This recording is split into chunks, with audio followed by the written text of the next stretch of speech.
Bonjour à tous. Aujourd'hui, un cours sur les tirets de cordes. Alors, souvent, les tirets de cordes, c'est une technique qui ne va pas être particulièrement considérée comme difficile, et pourtant, c'est là qu'on se rend compte que lorsqu'on ralentit le débit, lorsqu'on n'a plus grand-chose à faire, sinon phraser, que le bas blesse.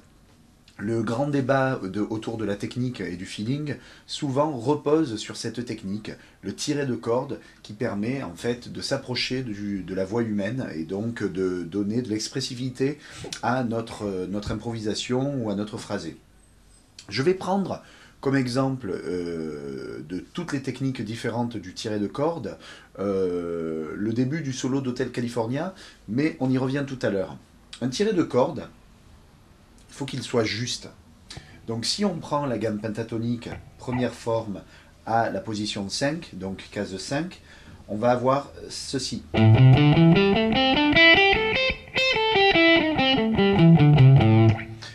On va considérer pour l'exercice qu'on va pouvoir tirer les trois notes qui se trouvent à la septième case sur la troisième corde, à la huitième case sur la deuxième et à la huitième case sur la première corde. Donc l'idée, ça va être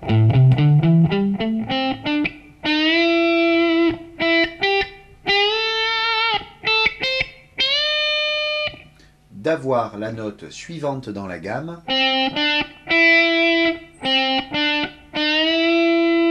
en tirant.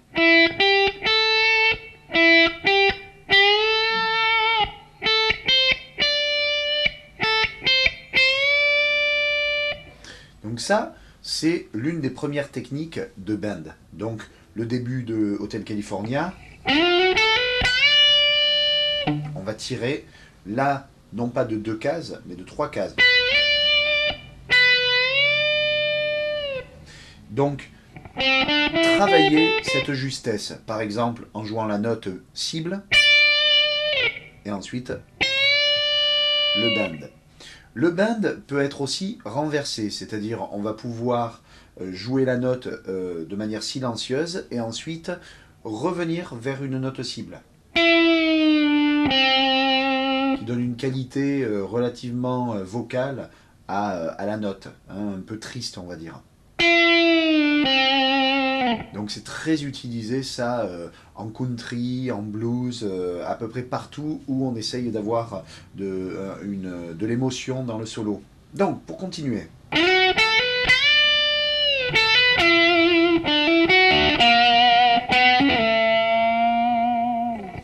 Ici, on a une technique qui va être de tirer la note vers les pieds, vers le sol, et avec l'index. Donc l'idée, c'est de pouvoir travailler certains de ces tirets vers les pieds. Alors évidemment, on va aller vers le plafond pour les notes qui sont sur les premières cordes, hein. Mais du moment où on passe la ligne médiane du manche, on va plutôt se concentrer de tirer vers le sol.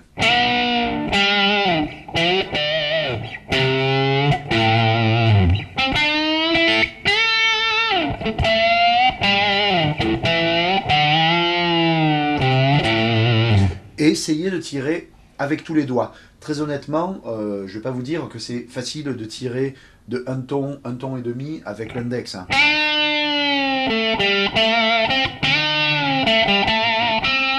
Et c'est souvent ce qui va différencier le guitariste qui a vraiment une maîtrise technique, parce que ce n'est pas une question de force, c'est une question de comment on va tirer la corde, hein. Ne croyez pas que parce qu'on a des grandes mains, c'est très facile. J'ai vu Joe Satriani jouer à 20 cm de moi, et il a des toutes petites mains.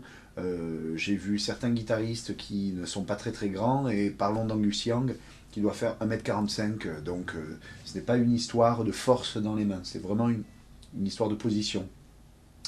Et enfin, pour terminer, les bends justes et les bends qui ne le sont pas. Mais parfois, on veut qu'ils ne le soient pas. Ça va être le cas de tous ces micro-bends ou les bends d'un quart de ton que l'on a un peu partout dans le blues.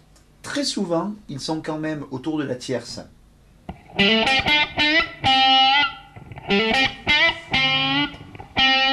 Cette note-là. qu'on va tirer. Ça vient de l'héritage africain du blues, où en fait la note bleue se situe autant entre la quarte et la quinte, hein, donc et aussi entre la tierce mineure et la tierce majeure.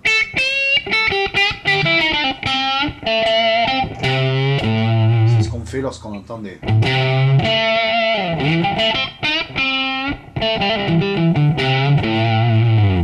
Voilà, donc plusieurs techniques. Et enfin, la dernière, le fait de tirer une note et de jouer une autre note qui, elle, n'est pas tirée. Donc là, on va l'entendre dans beaucoup de solos, donc comme je donnais tout à l'heure le cas de Hotel California.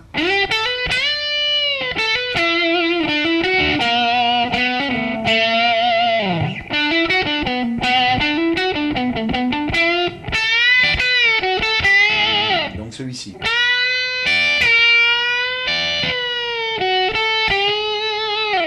Donc, cette technique-là va être utilisée pour rapprocher de sons d'harmonica, ou souvent on parle de faire crier sa guitare.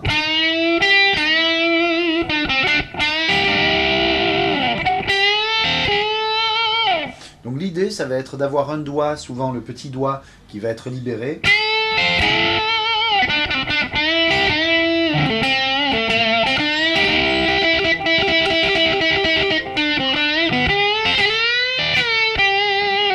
Qui va permettre de faire sonner tout ça.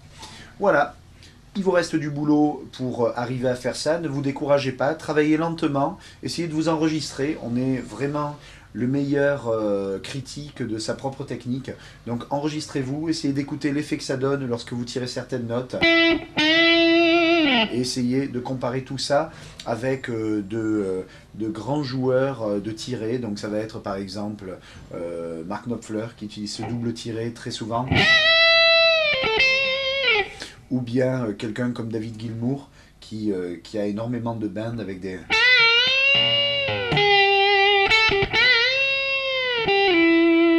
ce genre de phrasé comme ça, et puis à peu près partout dans le blues où on en trouve à peu près à tous les coins de mesure. Voilà, bon travail et à bientôt.